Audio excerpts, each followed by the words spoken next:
computer science with the basic of geoinformatics. Chapter 2, Algorithmization and Programming. Today we are describe C++ web programming. Practice 17. What is World Wide Web? The World Wide Web, commonly known as web, is an information system where documents and other web resources are identified by uniform resource location URLs, such as HTTP /example.com/, which may be interlinked by hyperlinks and are associable over the internet. The resources of the web are transparent via the Hypertext Transfer Protocol (HTTP). May be accessed by user by a software application called web browser and are published by a software application called a web server. The World Wide Web is not synonymous with the Internet, which predated the web in some form by our 2 decades and upon the technologies of which the web is built. This picture presents web structure where showing the servers, main page, web portals, Wikipedia, and other information server and other internet resource. History. The underlying concept of hypertext originated in previous project from the 1960s, such as hypertext editing system (HEC) and at Brown University. Ted Nelson's project Xanadu and Douglas and Engelbart online system (NLC). Both Nelson and Engelbart were in turn inspired by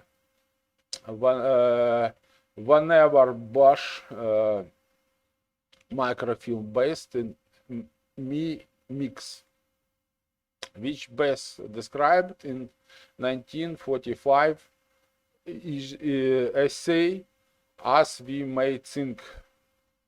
Tim Berners-Lee's vision of a global hyperlinks information system became a possibility by second half of 1980s.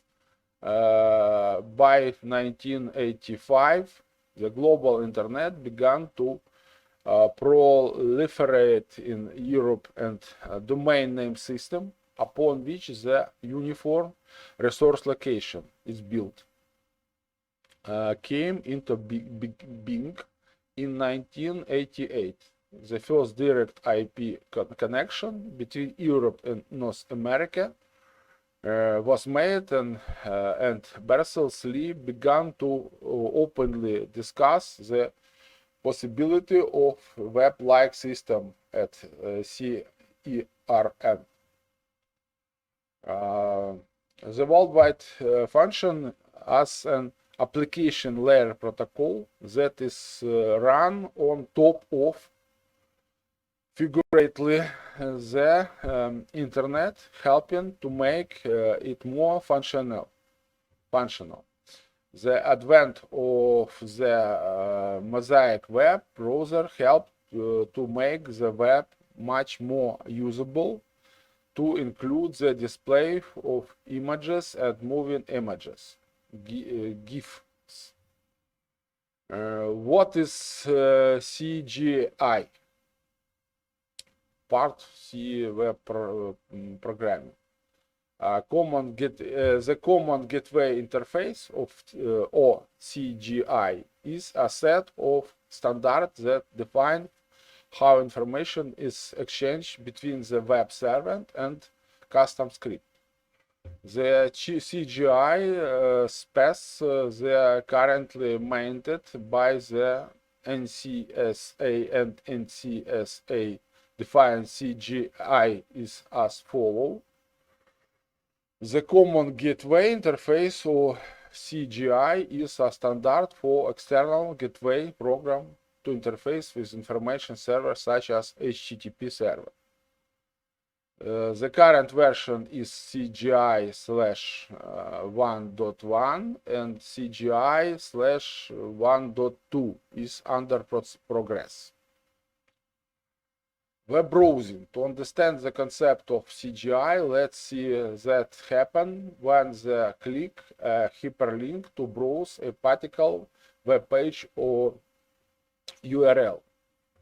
Your browser contacts the HTTP web server and demands for the URL, file name,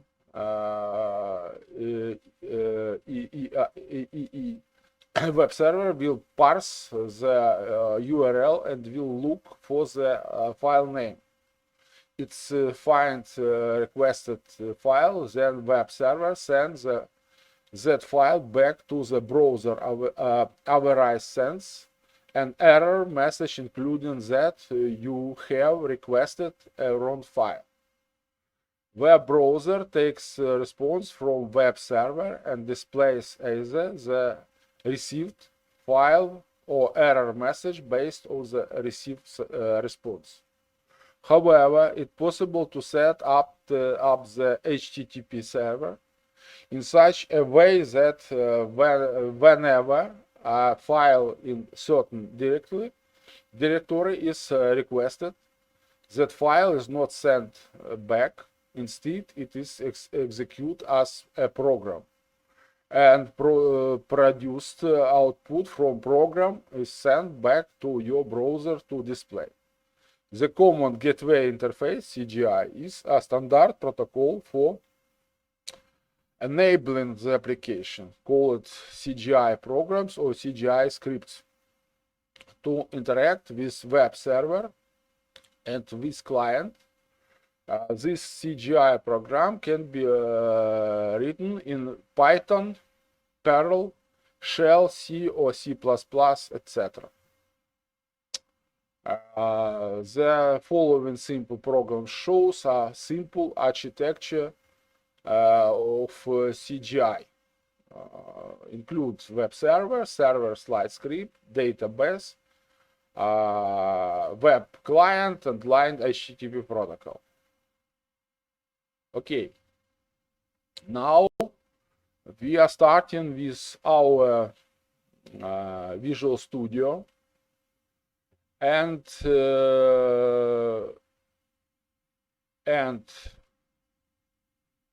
make new project and select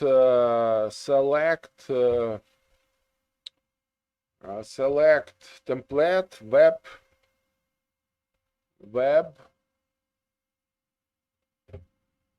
encode word web and language C++, platform Windows, and web type project. Next, we are choose in my case or left recent project templates. Our case unit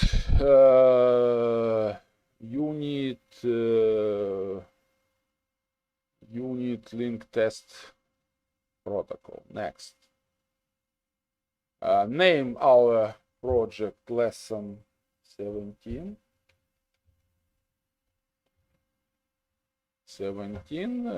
VRC location, solution name. Next, framework.net 60. Next.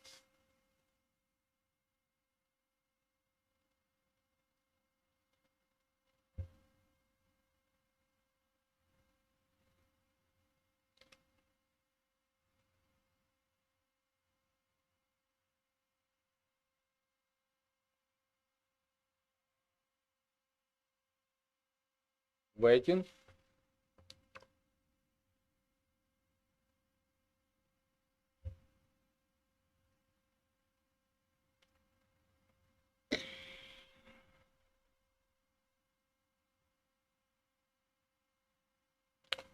Now we read the simple code from this template. As you see, our project is named as unit test VB. Next step, I give for us support documentation in format docs and format PDF. This documentation receive links marked red color. This links is interactive exercise for the learning web programming. As I read the first part of this instruction, next part we see the sample for the web server configuration. Before you proceed with CGI programming, make sure that your web server supports CGI and it is configured to handle CGI program. All the CGI programs to be executed by the HTTP server are kept in the pre-configured directory.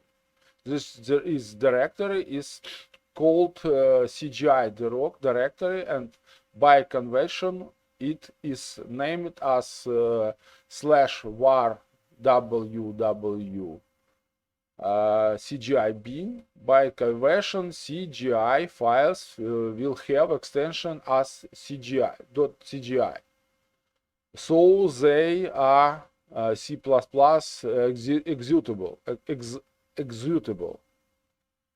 executable. By default, Apache Web Server is configured to run CGI program in /var www CGI bin.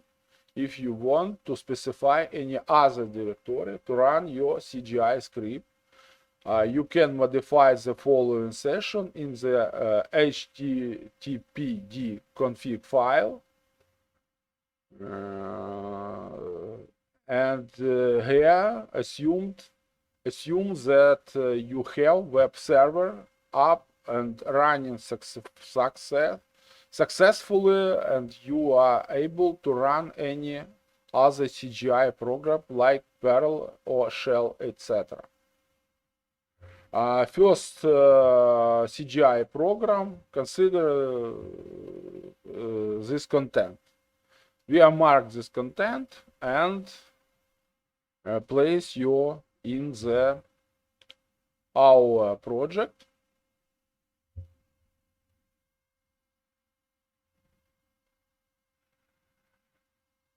And past. Sorry. And past. Next step, you execute this program and receive a needed for us CGI file. Compute above code and name as executable as C++ CGI. This file is being kept in the directory var www CGI bin and the following content. Before running your CGI program, make sure you have change mode using ch mode 755 C++ CGI. Next, my first CGI program. The above the C++ program is a sample program which is written is its output on stdout file IE screen. There is an important and extra feature available, which is first line printing, content type, text, HTML, RNRN. This line is sent back to the browser and specifies the content type to be displayed on the browser screen. Now you must have understood the basic concept of CGI, and you can write many compiled CGI program using Python. A C++ CGI program can interact with any other external system, such as RDBMS, to exchange information. HTTPI header. As example, I show class fragment HTML code where we see the header, title, meta, and other part the HTML protocol. Script language include language JavaScript in this sample. Return. The content part HTTP header, which is sent to the browser to understand the content. All the HTTP header will be in the following form. As you may see, HTTP code web page. For example, we have some page. We click right button and pick view code page. Or press Control U. Now we see code this page. A sample present for us. Next. Oh yeah. Next. A header and description. Content type. MIME string defining the format of the Bing's returned. Example is content type text HTML. Expire date. This data information becomes invalid. Location URL. The URL that should be returned instead of the URL requested. You can use this field to the redirect request to any file. Last modified date. The date is last modification of the resource. Content length, set cookie string, passes through the string. CGI environment variables.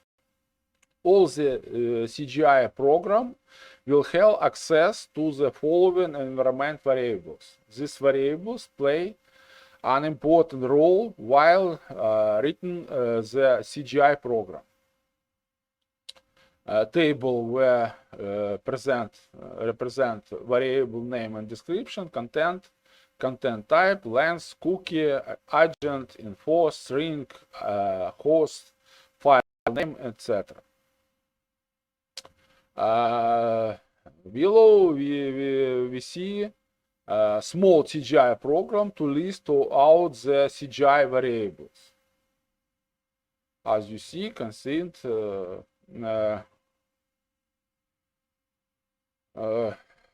CGI library. For real examples, you would need to do many operations by using CGI program. This is a CGI library written to C++ program, which you can download from the http gnu.org.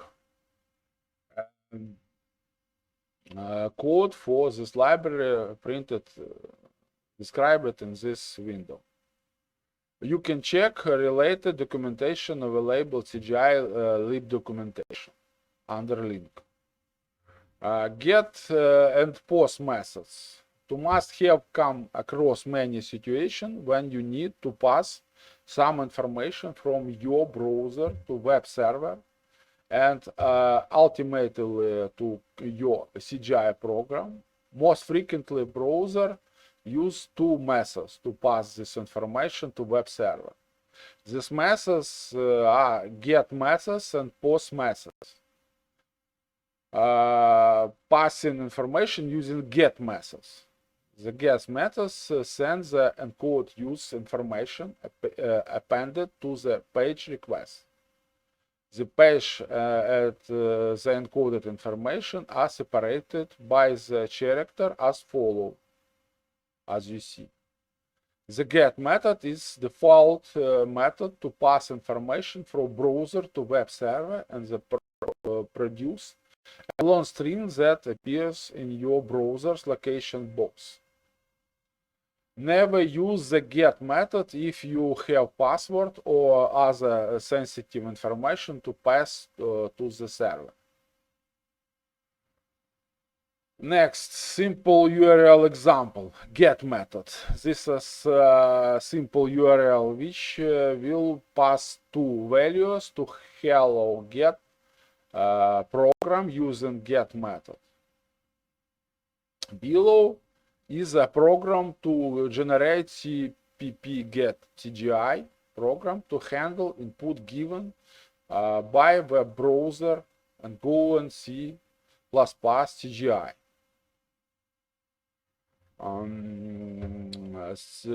Execution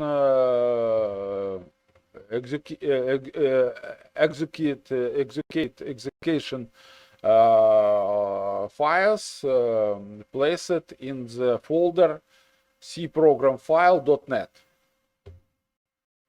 Now compile before program as follow. It's for this example as named get method. This would generate result. Yeah, now pass this this code in our Visual Studio and F5.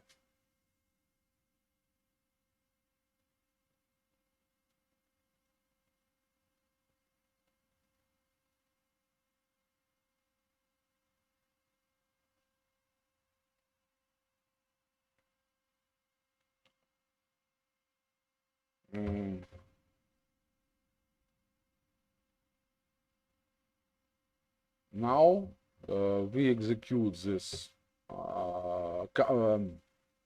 debug this sample code. Now compile the above program as follow. Generate CPP get CGI and put in your CGI directory and try to access using following links. This would generate following results: file name Zara, last name Ali. Simple form, for example, get method. These are simple example which pass it to values using HTML form and submit button.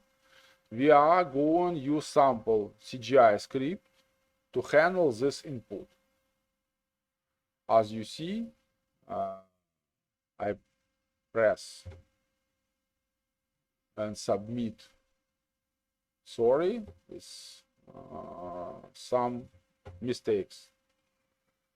Passing information using post method. The general more reliable method is passing information to a CGI program is the post method. This packages the information in exactly the same way as get method, but instead of sending us a text string after A. The same CPP get CGI program will handle post method as well. Repeat the to fill form. Passing check data. Next sample. Next sample, passing radio button data to CGI program. As you see, result, this code is following form: mass, but for receive mass, physics, and select subject. This part code program shown below was C++. Passing text area data to CGI program. Text area element is used when multiple text has to be passed to CGI program. Here is example HTML code for form with text area box. The results in this code presented in this form. Below the fragment program. Passing drop down box data to CGI program. We see results below, mass or physics we choose and submit. Maybe problem is mistakes. And below we see fragment code. Using cookies in CGI, the HTTP protocol is stateless protocol. But for a commercial website, it is required to maintain session information among different pages. For example, while one user registration and after completing many pages. But how to maintain user session information across all the web pages?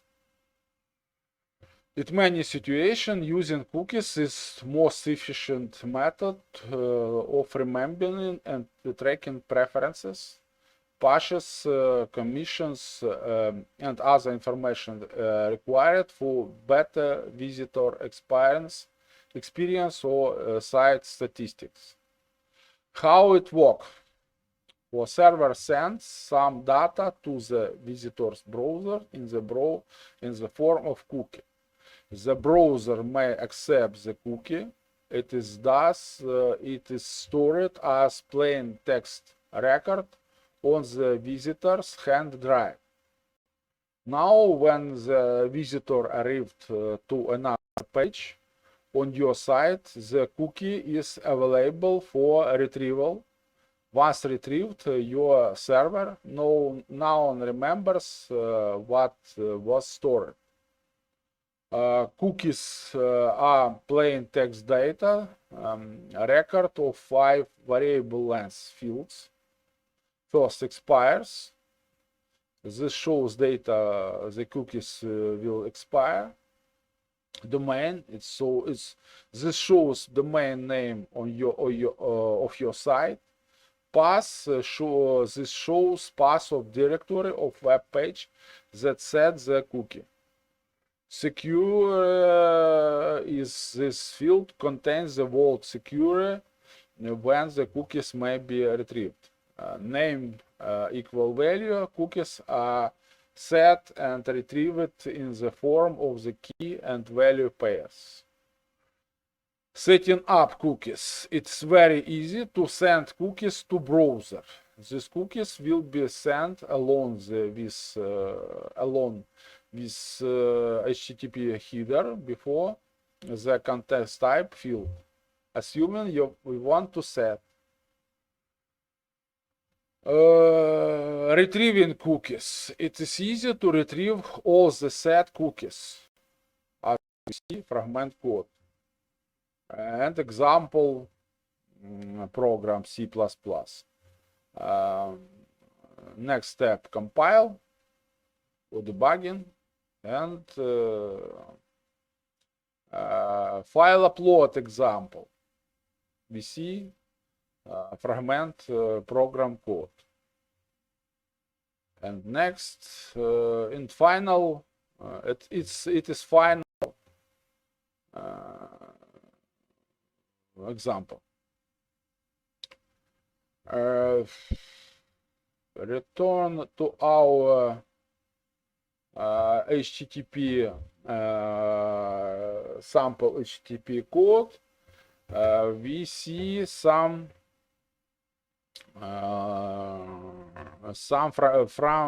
part this coding function. Next, and script start language declare, and script finish. Next part, content meta, body, and next part of coding this internet page, web page. It's maybe some style direction page, and in file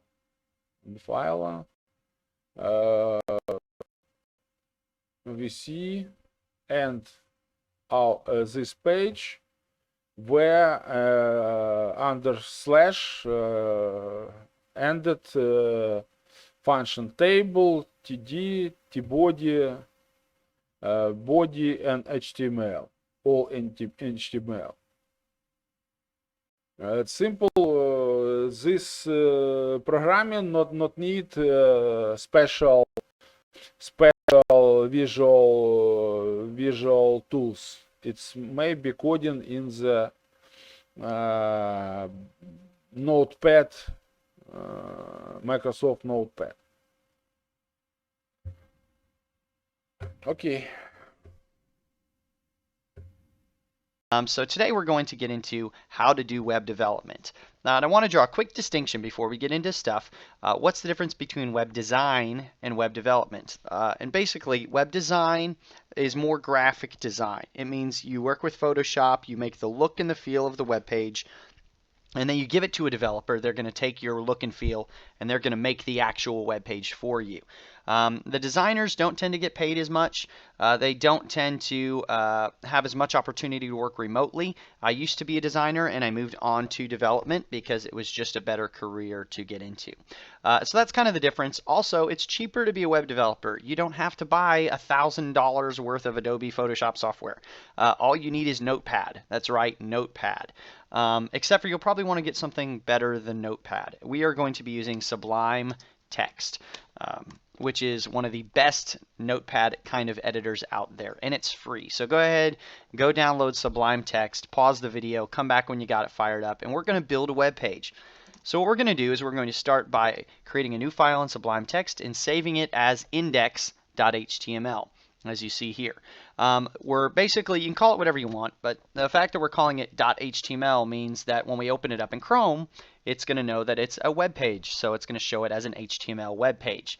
And today we're going to be learning HTML. Later we're going to be learning CSS, which is another skill you need to learn to be a web developer. And then later on you're going to learn JavaScript. JavaScript is what, HTML is what puts the content together for your page. But it's going to be ugly because it's just content. CSS is what puts together your style. It stands for cascading style sheets. So basically, it gives look, feel, and style to your web page. But we're not going to cover that today. So what we're going to make today is ugly. Be prepared. We're going to get into style later. And then JavaScript is function. It makes the web page do cool things. Load in data real time, just like Pinterest does and like Instagram. It makes things move around and animate. JavaScript is where things get fun. It's also where you get paid better. If you learn HTML, CSS, you get paid fine. You get paid normal, but if you get really good at JavaScript, people are really looking for people who are good at JavaScript. You can get paid quite a bit, and it's a lot easier to get remote work or very flexible work. So with no further ado, let's get into making an HTML page. So you've saved your index.html. Now go to Chrome and open your index.html file where you saved it. Mine shows localhost because I'm using live reload. Basically, whatever I type, it's automatically going to refresh over here for me automatically. For you, you're going to have to hit save. You're going to have to come over to Chrome. You're going to have to hit refresh. But for the sake of this video, I'm doing it differently. So let's build an HTML page. The core of HTML is tags. Basically, that's all there is to HTML is tags. A tag is basically something surrounded by greater than and less than kind of quotes. And so this is an HTML tag, and this is a closing HTML tag. Pardon me if you can hear my baby crying somewhere way in the background. I'm not sure what's going on out there, but I'm sure Mom will take care of it. Said like a good dad, right? So here we have HTML opening tag, HTML closing tag. Tags are a little awkward to type at first because they use those keys down towards the bottom right that you don't use very often, but I promise you'll get fast very quickly. So basically anything in between these HTML tags is considered within the HTML tags. There's basically 3 tags that you're going to use to create a web page. There's an HTML, which means, hey, this is my HTML page. Anything inside of this is considered your web page. You're going to make a head tag, which we'll get into in a little bit, and you're going to make a body tag. Whatever's in the body tag is what your user will see and interact with. So I'm going to put in here, hello world. And now I have a web page. Congratulations, you're a web developer. And you're probably thinking, wow, this is kind of complicated. It's all this code looking stuff.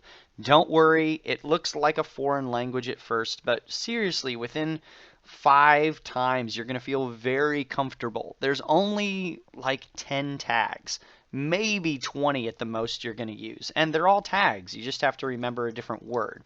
So far all we've actually done is created 3 tags. We made an HTML tag, we put a head tag with inside of it, and we put a body tag with inside of it as well, and these are considered siblings. They're next to each other. I'm also going to add a title tag. And inside of the title, I'm going to put my web page. Man, I can't type today. My web page. And now you look at the top when you refresh, it says my web page at the top of your web page or your tab. So once again, the head is not what the user interacts with. This is all reserved for other stuff, which is why the title goes up there. And so the body is what the user interacts with. And we did hello world, and the rest of our example will be adding other tags in here. So let me show you kind of some other tags. This is bold. So we're going to wrap bold, or it's called wrapping it, in B tags. And now you can see that bold is bold because I wrapped it in B, which stands for bold. EM is what we're going to use for italic. And EM basically stands for emphasis. It used to be people would use I. It also works, but that is not the correct way to do it anymore. Do not show a prospective employer that because it's not good. So B is for bold, EM is for italic, and then let's see, actually strong. I can't believe I did this. Strong is what we're going to use for bold. We used to use B, and we used to use I, and we used to use U for underline, but now we use strong for bold, and we use EM for italics. And we started doing this when we started getting into mobile devices and devices that might not actually have the capability of rendering bold or italics. And so we needed some other way to let the user know, or maybe it's a screen reader, that you should display it in whatever way you can. So, but for the most part, strong is always bold. EM is always italic. That's about all you need to know. So we've covered bold and italic. Now let's get into a critical tag, the A tag. That makes a hyperlink to another web page when you click on it. So we're going to make A, google.com, and guess what? It doesn't go anywhere. That's because it doesn't know where to go. One thing that some tags need is what's called attributes. We've defined an A tag, but this A tag doesn't know enough about itself to know where to go. We know what's inside of it, google.com text, but we need to know where to go, so we're going to add an href attribute. You add an attribute by doing equals and then a pair of quotes. And whatever's inside of the quotes is setting the href. So google.com. There you go. And look, magically now I'm underlined and I have that purple color because I've been to google.com before. And look, I can now go back and forth from google.com to my web page. All like that. You're now a web developer. It's tremendous. So let's do another tag, an img for image. And this one needs to know what the source of the image is. I'll leave that blank for now. And that's all an image tag is. For the source, I'm going to go look something up on Google. And let's just look up an image of Simon Cowell. Sure, everybody loves Simon, right? Why not? Let's view image. I'm going to copy the URL. Why won't you let me close? I don't know. Okay. My computer's acting strange. Hit save, and look, there we go. Google.com link, and a nice link to Simon Cowell's website. Let's see if I can close this. There we go. So basically, that's your core tags. Another thing you'll probably notice is these are not coming onto new lines like we've typed them out. At first, that doesn't make sense, and it seems very bad. But later on, you'll realize it's very, very good. How HTML works is it does not recognize anything except for how you program it to go. So unless you say it with tags, it doesn't know what to do. And that's because these things can get huge, or sometimes they'll get word wrapping like this, and it just doesn't know what to do, so it's not going to make any guesses for you. If you don't say line break, which is a BR tag, it doesn't line break. So there we go. I added a BR tag, and now it's bold. Whoops, I want to add another line break because right now Simon Cowell is on the same line as all other friends. So I'm going to BR. There you go. So now we got, this is bold, line break, this is italic, google.com, line break, and an image. That's kind of how you start structuring your web page. And you're probably thinking, this is ugly. This doesn't feel like building a web page. But this is about as complicated as HTML gets. For real, I'm not making it up. HTML is not much more complicated than this. You just have to remember a few tags, a few attributes like href and source, and that's about it. I can show you a few more tags here. UL is something you'll use a lot. That stands for unordered list. And inside this, you'll add LIs. So here I've added an LI, which stands for line item, item 1, item 2. And now you'll see we've got our, I'm going to get rid of Mr. Simon. Nobody likes to see him for very long anyway. Okay, there we go. So now we've got an unordered list, which by default is just going to display with bullet points. Item 1, item 2. You can style these a lot of different ways, and so you're going to use the UL a lot. Anytime you have a list of items, you're going to use a UL with LIs inside of it. A drop-down navigation is a list of items. You'll use UL-LI. An actual navigation is a list of items. You'll use UL-LI. A list of MP3s in a fake MP3 player online. ULs with LIs. Another thing very similar is OLs. And that is ordered list. and that actually by default is going to spit out numbers for each item. You don't really use this one very often, but it's helpful to know that it exists. We're almost out of tags, honestly, folks. There's div tags, which you use a lot, but we're not going to show you. That's basically for styling, so we're going to leave it untouched right now.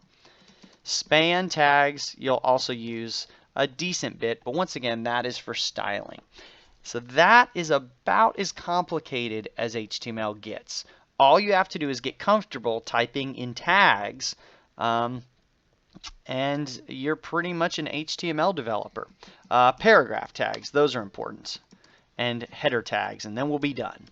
P is for paragraph. That's another way to kind of separate text. Let's say we added this 4 times.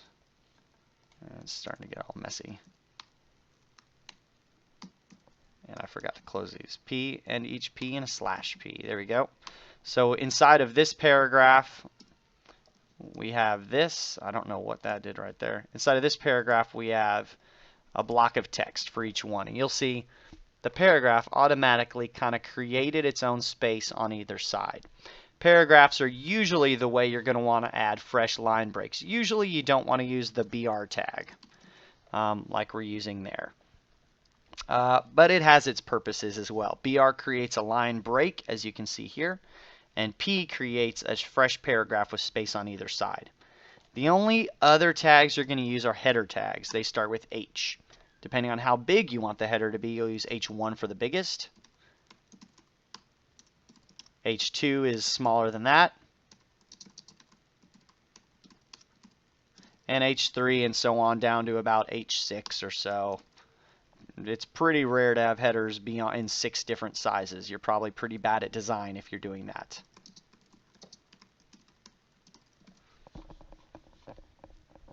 And when it refreshes, there you go, big, not so big, not really big, and then we're down to our normal text. So that is HTML design. So our next thing, we're going to cover style, so you can actually not feel like a fake developer. You get to feel like a real developer in the next one as we start to style our things. CSS gets a little more complicated, so I'd encourage you take a little time, make some links, make some different web pages, and just have fun with HTML for a little while before you move forward. In our next one, we're going to do a little bit more advanced HTML, and we're going to do a little bit more style. Hello, today I'm going to show you how to build a simple website in C++. To start on, I need to create a page called default.csp.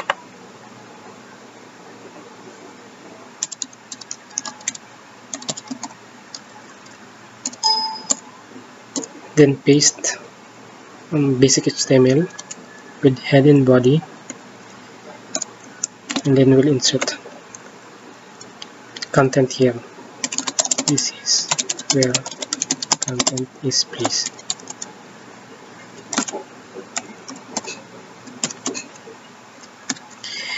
Now let's try to access the page.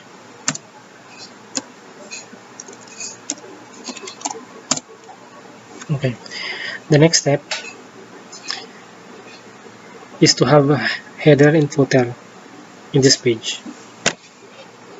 So to do that, I need to create a page called template.csp.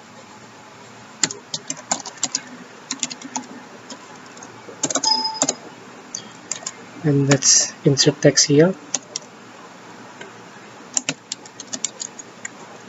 Header.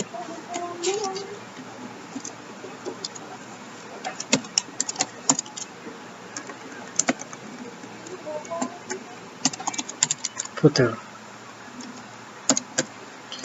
So this page requires input from the default.csp, and to get the input, I'm going to use the attribute. So let's declare a variable to hold the attribute value, and to get the attribute value, I need to use request get attribute and then the name of the attribute. Now we need to put condition here, like if design is equals to header, this one will be included.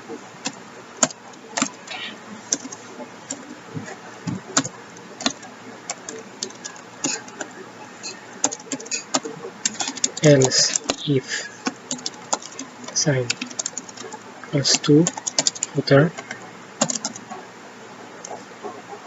this footer will be included.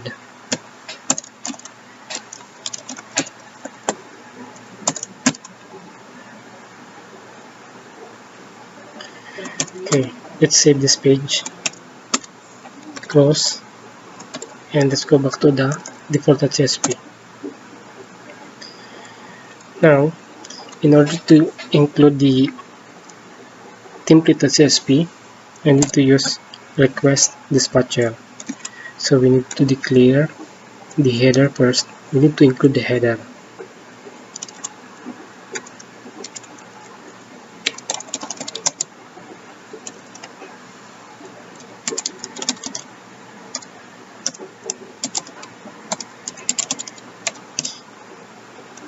And then I have to declare the variable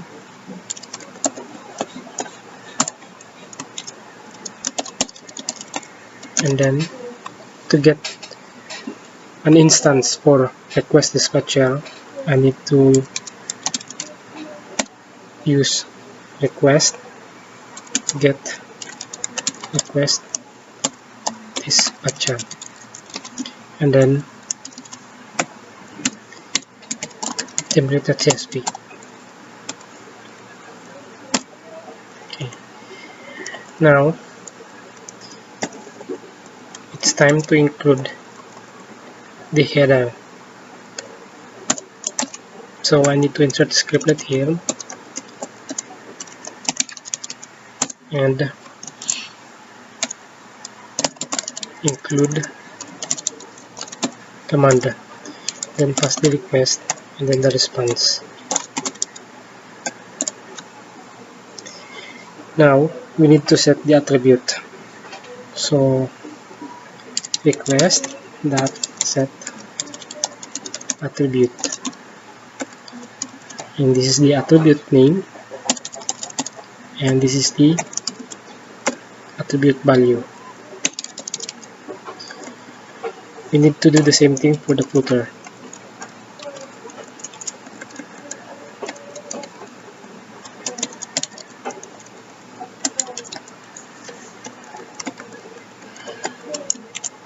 Okay, now let's refresh the page.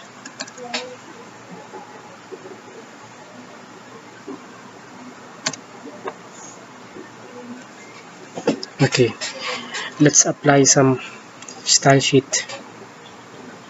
To do that, I need to modify the template CSP and we need to create another condition here to get the style. We can call it style. Then I need to insert scriptlet here again and declare the style. Okay, let's insert class name here.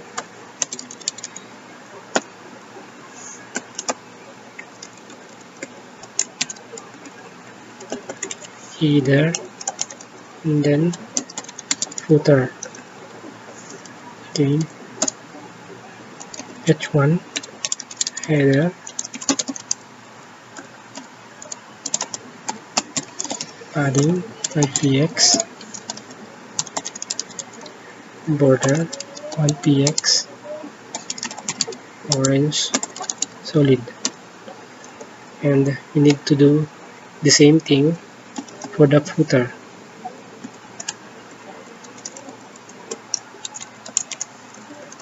And then footer. Now let's try to refresh the page.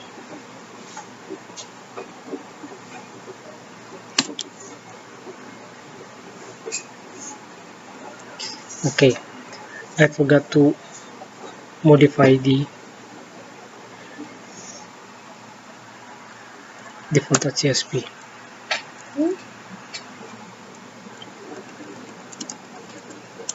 So we need to insert in between head, and we will call it style.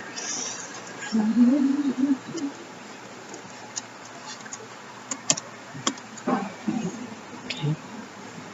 Now let's refresh the page again. Okay. That is a simple website which is running in C++. Thank you.